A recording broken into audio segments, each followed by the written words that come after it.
Précédemment, je vous ai présenté mon challenge un petit peu ambitieux quand même pour éliminer tous les livres qui attendent au pied de ma table de chevet. Avant de vraiment commencer ce défi, j'avais un autre grand vide, grand tri à faire. C'est désormais chose faite. Avec le lardon, on a terminé la dernière phase de notre grand tri de novembre et on a fini en beauté par ses jouets. J'ai pu réorganiser, nettoyer, on y voit plus clair. Et ce, avant le début des conseils de classe. C'est top pour la fin de l'année, donc je suis pas mécontente.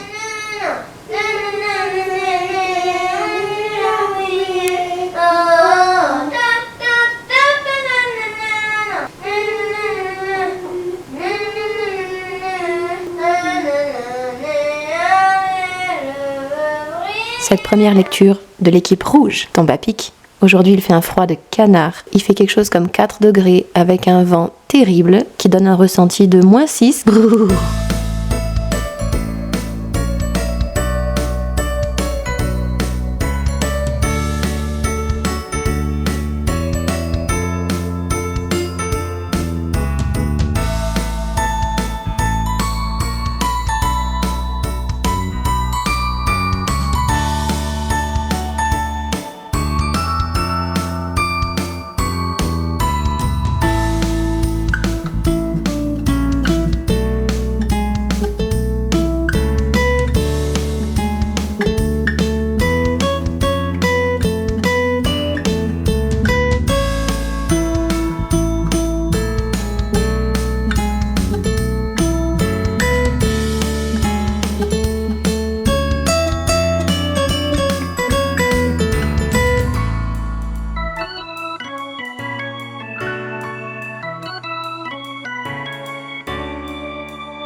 Non seulement c'est plein de facéties, c'est très drôle et ça change vraiment des romances de Noël traditionnelles, mais en plus, le second personnage féminin principal anime une émission de radio. Le hasard fait bien les choses parce que depuis quelques jours, j'avais très envie de revoir Nuit blanche à Seattle. Ça fait extrêmement longtemps que je ne l'ai pas vu. Et Tom Hanks et Meg Ryan, c'est un duo qui fonctionne à merveille. Nora Ephron aux commandes, c'était aussi une valeur sûre. Vive les années 90, vive aussi Bill Pullman. Et hormis le côté extrêmement poignant de l'histoire de ce veuf dont le petit garçon appelle un soir de Noël la radio pour dire qu'il a envie que son papa retombe amoureux et qu'il retrouve le sourire tout simplement. De l'autre côté des ondes, il y a Meg Ryan.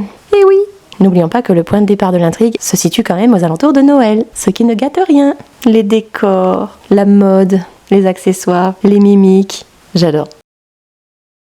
Et vous, il y a bien un film que vous auriez envie de revoir en ce moment, non ? J'aimerais beaucoup savoir lequel.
Avec le lardon, on vient tout juste de découvrir la superbe série de BD, Le Grimoire d'Elphie. Super moderne, très cosy, confortable et en même temps plein de rebondissements. On aime beaucoup, d'où cet opus de Noël, c'est le tome 3. Et c'est un petit délice.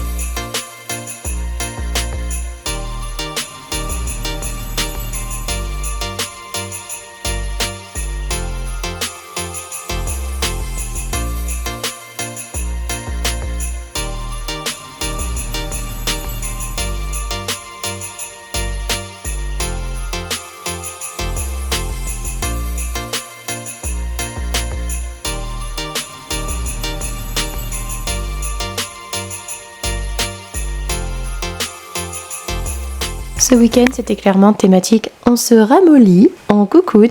En plus, Totoro n'était pas là pendant 1 jour et demi pour un stage puis pour encadrer une compétition sportive. Donc c'était tranquillou pour le lardon et moi. Et ben ça fait du bien. Première lecture rouge achevée et ce fut véritablement un moment délicieux, léger, sans prétention, mais fort agréable, surtout vu la période là. Ça réchauffe. Maintenant, il me reste à choisir l'ouvrage par lequel je vais poursuivre. Est-ce que je reste du côté rouge ou vais-je passer du côté blanc-beige? Telle est la question. Je vous vois trembler derrière votre écran. Quel suspense insoutenable, n'est-ce pas?